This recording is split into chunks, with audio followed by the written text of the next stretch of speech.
আসসালামু আলাইকুম। আমি সানজিদা প্রীতি চলে এলাম নতুন ভিডিও নিয়ে। উৎসব অনুষ্ঠান বা পুজো পার্বণ যাই হোক না কেন, মিষ্টি ছাড়া তা যেন সম্পূর্ণ হতে চায় না। তাই আপনার বাড়ির বিশেষ অনুষ্ঠানে এইবার দোকানে না গিয়ে বাড়িতেই ছানা দিয়ে সন্দেশ তৈরি করে ফেলুন। এই ছানা সন্দেশ তৈরির রেসিপি যেমন খুব সহজ, তেমন সময়ও কম লাগে। তাহলে আর দেরি না করে চলুন রেসিপিতে চলে যাই।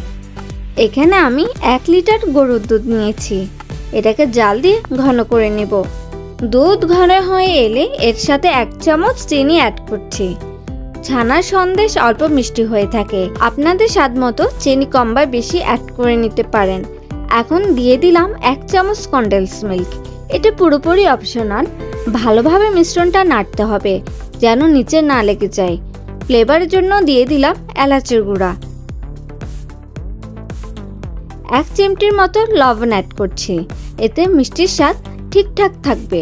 গুঁড়ো দুধ অ্যাড করে মিশ্রণটাকে ভালো করে নেড়ে দিতে হবে।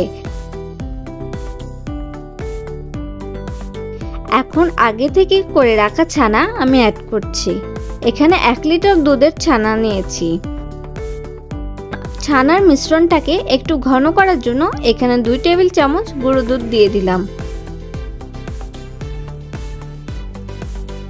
ছানার মিশ্রণটা ভিডিওর মতো হয়ে গেলে নামিয়ে নেবেন।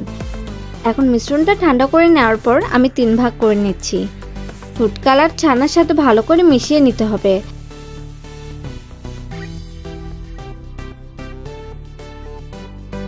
সন্দেশ সেট করার জন্য একটা বাটিতে ছানা মিশ্রণটা নিয়ে নিচ্ছি।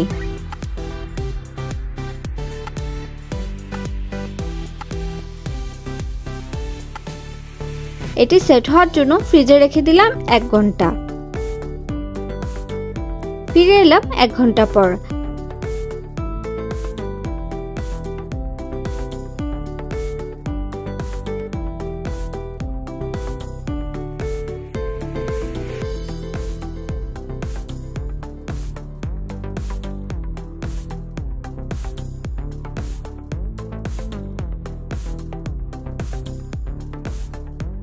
এখন পছন্দ মতো সাইজ করে কেটে পরিবেশন করুন আর উপভোগ করুন মজাদার ছানা সন্দেশ। এই ছানা সন্দেশ এতটাই মজার, একবার খাওয়ার পর বারবার খেতে ইচ্ছে করবে।